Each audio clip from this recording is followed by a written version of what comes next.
સુરત શહેરમાં ગુનેગારોને હવે પોલીસનો જરા પણ ડર ન હોય તેમ લાગી રહ્યું છે, કારણ કે હાફ એન્કાઉન્ટરથી પણ ગુનેગારોમાં ડર જોવા મળતો નથી.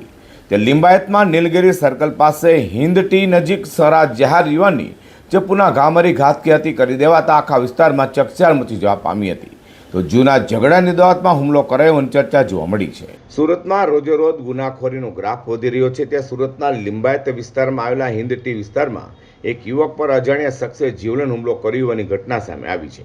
લિંબાયત પોલીસ પાસેથી મળતી માહિતી મુજબ આસિફ પઠાણ જે મૃતક છે તે બિલ્ડિંગ કામ સાથે સંકળાયેલો હતો અને મૂળ ઉત્તર પ્રદેશનો વતની હતો. સાંજે જ્યારે તે નીલગિરી સર્કલ પાસેથી પસાર થઈ રહ્યો હતો ત્યારે તેના જ વતનના 4 મિત્રોએ તેને રસ્તામાં આંતરી લીધો હતો.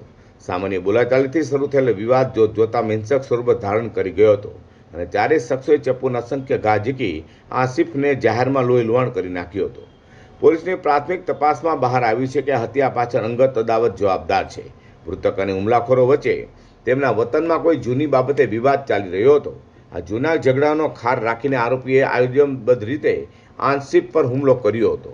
મિત્રતાના દાવે સાથે રહેતા શખ્સોએ જ વતનની દુશ્મનાવટનો બદલો લેવા માટે આટલું ઘાતકી પગલું ભર્યું હતું. હુમલા બાદ ગંભીર રીતે ઘાયલ થયેલા આસિફને તાત્કાલિક સારવાર માટે હોસ્પિટલમાં ખસેડવામાં આવ્યો હતો. જોકે ચપ્પુના ઘા એટલા ઊંડા અને જીવલેણ હતા કે તબીબોના અથાગ પ્રયત્નો છતાં તેને બચાવી શકાયો નહોતો. ટૂંકી સારવાર બાદ હોસ્પિટલમાં તેણે દમ તોડ્યો હતો. આ ઘટનાની જાણ થતાં જ પોલીસનો કાફલો હોસ્પિટલ અને ઘટના સ્થળે દોડી જવા પામ્યો હતો. लिंबायत पुलिस हत्यारों झड़पी पड़वा चक्र गतिमान किया है। मेरा नाम रिजवाना, आसिफ मेरा देवर लगता है। आसिफ दिन में से उठा 4 बजे, वो हिंदू होटल पे चाय पीने गया। उसके पीछे 6 लड़कों ने वार करा।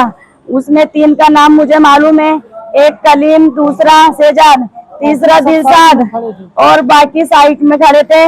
और इस एक सब करवाने वाले के पीछे हासिम सिद्दीकी, उसका नाम हासिम सिद्दीकी है। वो गोविंद नगर में ताज टेरेस पे रहता है। वो किराए बाहर से मंगाता है, लड़कों को पैसे देके वो ये काम कराता है।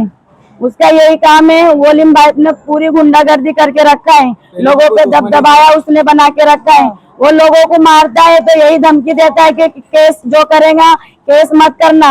लोग उसके घर की वजह से मार खा के बैठ जाते, केस भी नहीं करते। अब हमारा तो देवर चला गया, हमको इंसाफ चाहिए। और इसके पीछे पूरा हाथ हासिम सिद्दीकी का है और ये उसके ही शूटर है, दिलसाद और मारने वाला कलीम और सेजाद, दूसरा सेजाद और तीसरे नंबर पे दिलसाद और भी 3 छोकरे जिनका मैं नाम नहीं जानती। सब कुल मिला के 6 जन थे। ये मैं रहता हूँ गोविंद नगर में। मैं हिन होटल पे गया था तो हिन होटल पे लोग हमला किए, कलीम और सेजाद और दिलसाद। कितने बजे की वारदात? ये वारदात है 3:45 बजे की वारदात है। ये कैसे मालूम पड़ा आपको? मैं साथ में था तो मेरे ऊपर भी वार किए ये लोग। मैं वहां से निकला, वहां से भागा हूँ मैं, बच के, मेरी जान बचा के। कितने लोग थे? ये लोग थे टोटल 6 जन थे। 3 जन ने वार किए, 3 बाहर खड़े थे। कौन कौन था? वो सेजाद, कलीम, दिलसाद। क्या कारण है मारने का? मारने का कारण है ये इसकी दुश्मनी इसके भाई की थी, तो ये दुश्मनी आसिफ के ऊपर काढ़े ये लोग। लिंबायत पुलिस आ मामले हत्याનો ગુનો નોંધીને કાયદેસરની કાર્યવાહી હાથ ધરી છે. હુમલો કર્યા બાદ ચારેય આરોપીઓ ફરાર થઈ ગયા હોવાથી તેમને પકડવા માટે પોલીસ દ્વારા અલગ અલગ ટીમો બનાવાઈ છે. પોલીસે સીસીટીવી ફૂટેજ અને હ્યુમન ઇન્ટેલિજન્સની મદદથી આરોપીઓને સગડ મેળવી રહી છે અને ટૂંક સમયમાં તેમની ધરપકડ કરાશે તો વિશ્વાસ પણ વ્યક્ત કર્યો છે.